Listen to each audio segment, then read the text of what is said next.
वो देवराज जो कभी भगवान के मंदिर नहीं गया, वो देवराज जो कभी शिवालय नहीं गया, वो देवराज कभी जो शंकर की आराधना में नहीं लगा, कभी नहीं गया, ना उसने आराधना करी ना कभी साधना करी।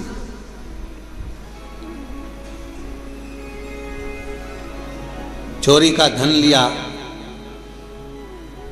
एक पर नारी के कहने पर स्त्री के कहने पर, जिससे वो प्रेम करता था, जिससे वो स्नेह करता था, उस नारी के कहने पर रानी के गले का हार चुराकर वो लेकर अपनी उस जिससे प्रेम करता था उसको देने के लिए जा रहा था, और शरीर में पड़ गया ताप, बुखार, इतना ताप पड़ा कि उससे सहन नहीं हुआ कि मुझे ठंड लग रही है, बहुत ठंड लग रही। कहां जाऊं? टूटा सा शिवालय था, और टूटे से शिवालय में एक दीवार से दुबक कर बैठ गया। अब उसको क्या मालूम कि अंदर एक कोई विद्वान ब्राह्मण बैठा हुआ है और वो शिव महापुराण का पाठ कर रहा है, शिव महापुराण को श्रवण करा रहा।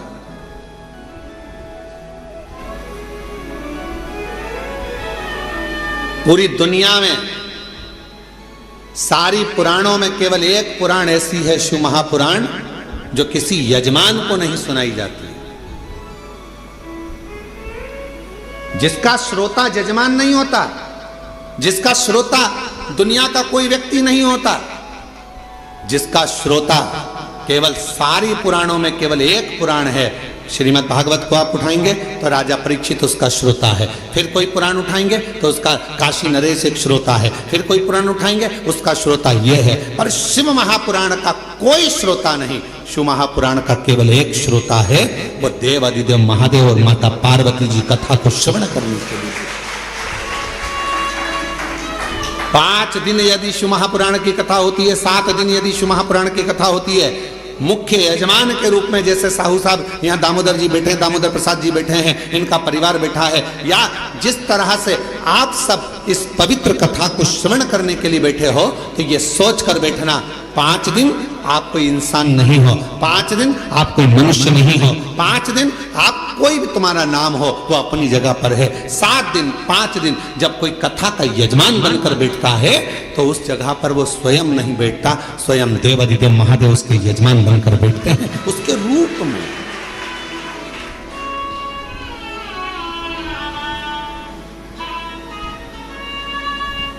जितने कथा के पंडाल में बैठे हो, जितने कुबेरेश्वर बाबा की धरा पर, कंकर शंकर की भूमि पर तुम जहां बैठे हो, चाहे तुम्हें जहां छांव मिल गई, तुम जहां जाकर बैठ गए, तुम कहीं पर भी बैठकर कथा को श्रवण कर रहे हो, समझ लेना कि आप कोई साधारण नहीं हो। मेरा शंकर आपके रूप में कथा को श्रवण करने के लिए बैठा है, शिव महापुराण की कथा सुनने के लिए बैठा है। और कोई पुराण होती तो हम कह देते कि इस पुराण का यजमान ये है, उस पुराण का यजमान वो है, पर शिव महापुराण की कथा जब चंचुला देवी ने अपने पति बिंदुक के लिए कराई और चंचुला देवी जब पुराण कराने के लिए पहुंची तो स्वयं देवऋषि नारद ने कह दिया कौन सी पुराण कराना है। तो देवऋषि नारद ने पूछा चंचुला देवी से, तुम कौन सी पुराण कराना चाहते हो? तो कहा शिव महापुराण। देवऋषि नारद कहने लगे इस पुराण का तो वक्ता और श्रोता ये दोनों ही कठिन है। श्रीमद् भागवत का वक्ता मिलना सरल है, अब तो शिव महापुराण के भी बहुत सारे वक्ता मिल जाते हैं, बहुत कथा कहने वाले शिव पुराण के अब तो बहुत हो गए, पर नारद जी कह रहे हैं वक्ता और श्रोता दोनों मिलना कठिन है। किसका? शिव महापुराण का। रामचरितमानस का वक्ता और श्रोता भी मिलेगा, श्रीमद् भागवत का वक्ता श्रोता मिलेगा, विष्णु पुराण का वक्ता श्रोता मिलेगा, मत्स्य पुराण का वक्ता श्रोता मिलेगा, पर शिव महापुराण का वक्ता और श्रोता मिलना कठिन है। क्यों? क्योंकि दोनों का मिलना इसलिए कठिन है कि वक्ता भी ऐसा होना चाहिए जिसका पूरा भरोसा भगवान शंकर पर हो, और श्रोता भी ऐसा मिलना चाहिए जिसका पूरा भरोसा शंकर पर। वक्ता भी ऐसा हो जिसका पूरा भरोसा शिव पर हो, शंकर के बिना रह ना सके, शिव के स्मरण के बिना ना रह सके, शंकर की भक्ति में डूबा रहता हो, शिव स्मरण में डूबा रहता हो, तो वो वक्ता हो। और श्रोता भी ऐसा हो जो भगवान शंकर के भजन के बिना, शिव नाम के बिना, शंकर के स्मरण के बिना, शिव भक्ति के बिना रह नहीं पाता।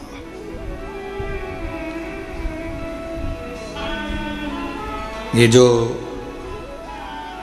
धनोरा वाले दामोदर प्रसाद साहू जी बैठे हैं, इनके बेटे भी बैठे हैं, बहू भी बैठी हैं, पोता भी बैठा है और इनका पूरा परिवार भी बैठा है। और भी जहाँ धनोरा वाले गांव के लोग भी कथा सुन रहे होंगे अपने अपने गांव में बैठकर, हम उनसे भी कहेंगे, छत्तीसगढ़ वालों को भी कहेंगे और सारे जितने श्रोता, पूरे विश्व के श्रोता इस कथा को सुन रहे हैं, श्रवण कर रहे हैं। कथा के प्रथम दिवस दामोदर प्रसाद जी इस कथा को कराने के लिए पूर्ण तरह से एड़ी से चोटी तक का दम लगा दिए कि धनोरा में एक कथा हो। पूरा प्रयास किया, पर हमको तो ऐसा लगता है दामोदर प्रसाद जी और आपके परिवार को भी कहेंगे कि शिव जी को यह मंजूर था। कथा तो तुम्हारी बुक हुई, पर शंकर जी को यह मंजूर था कि कथा तुम्हारे माध्यम से, धनोरा गांव के लोगों के माध्यम से कुबेरेश्वर बाबा की धरा पर हो। ये निश्चितता वो है। लड़के की शादी होगी ये निश्चित है, बहू भी आएगी ये निश्चित है, पर कहां की आएगी ये निश्चित नहीं है। एक पंडित जी महाराज अगर ज्योतिषी करे और हाथ देखकर कह दें कि महाराज तुम्हारे लड़के की शादी होगी, ऐसी बहू मिलेगी और बिल्कुल जोरदार मिलेगी और बढ़िया रहेगी, पढ़ी लिखी रहेगी, ऐसे रहेगी, घर संभालेगी, ऐसा होगा वैसा होगा, घर में प्रथम लड़का भी होगा, ये भी होगा वो भी होगा, सब कुछ कहे वो, सब कुछ। पर कोई पूछे उनसे, क्यों महाराज जी आप बताओ लड़की कहाँ की मिलेगी? तो पंडित जी मिलेगी तो पृथ्वी की।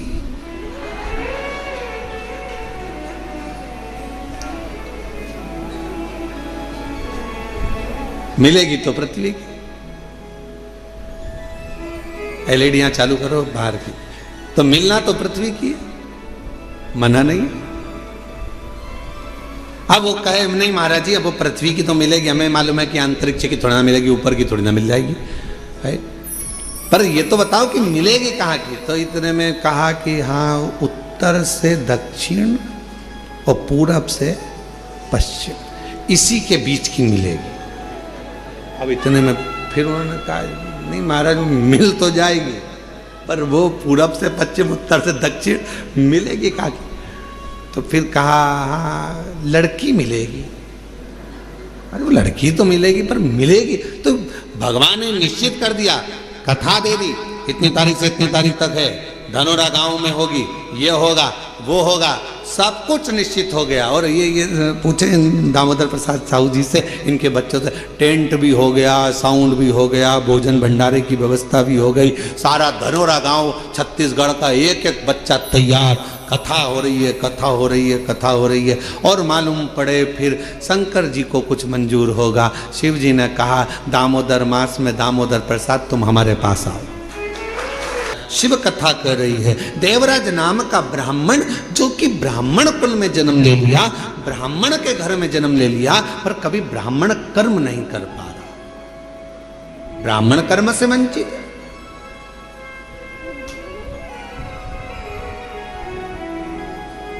महाराज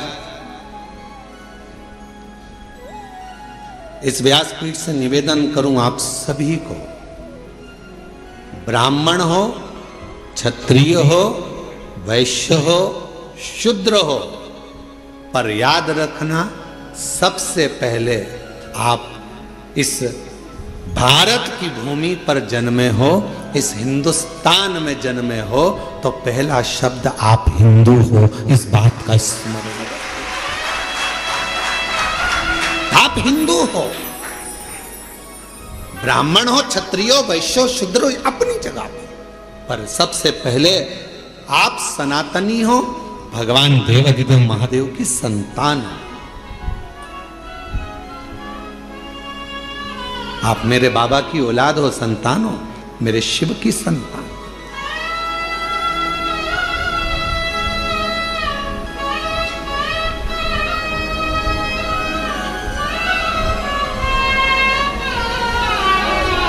एक बच्चे ने अपनी मम्मी से पूछा, उसका पत्र है अभी हम पढ़ते हैं। बच्चे ने अपनी मम्मी से पूछा, माँ मैं इतने सालों से एग्जाम दे रहा हूं और मेरा एग्जाम क्लियर नहीं हो रहा, और तुम कहती हो कि एक लोटा जल सारी समस्या का हल। पत्र देखिए उसने लिखा, श्री शिवाय नमस्तुभ्यम। एलईडी पर पत्र दिख रहा है, बाहर दिख रहा है, नहीं दिख रहा?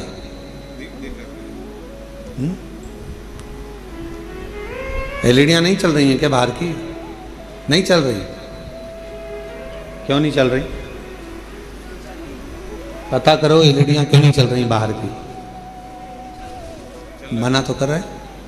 एलईडियां चल रही हैं? नहीं चल रही? नहीं चल रही हैं। महाराज काहे झूठ बोल रहे हो? पक्का झूठेला हो तुम।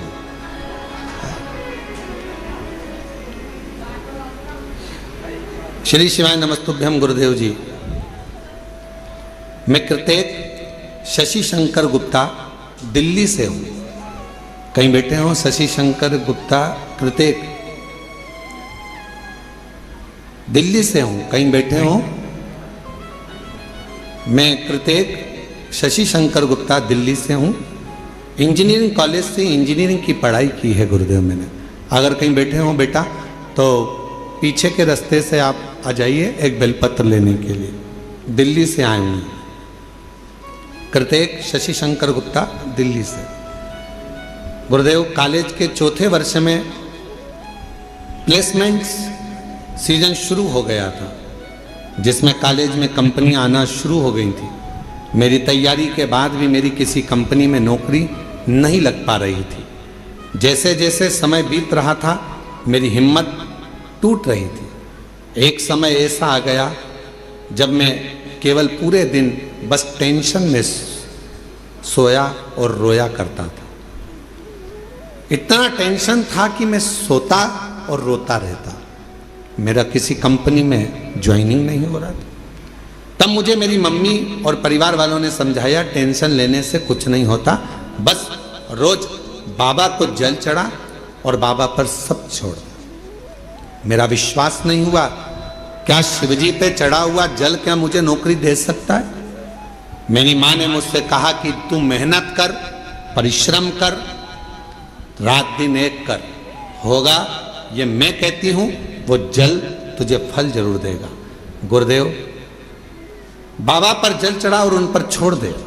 बाबा को बेलपत्री और शहद लगाकर चढ़ाकर गुरुदेव मैं बाबा की कृपा का क्या वर्णन करूं। उसके बाद मैं नहीं जानता, मैं आज के समय का लड़का, मेरे दोस्त भगवान को नहीं मानते, मैं खुद भी नहीं मानता।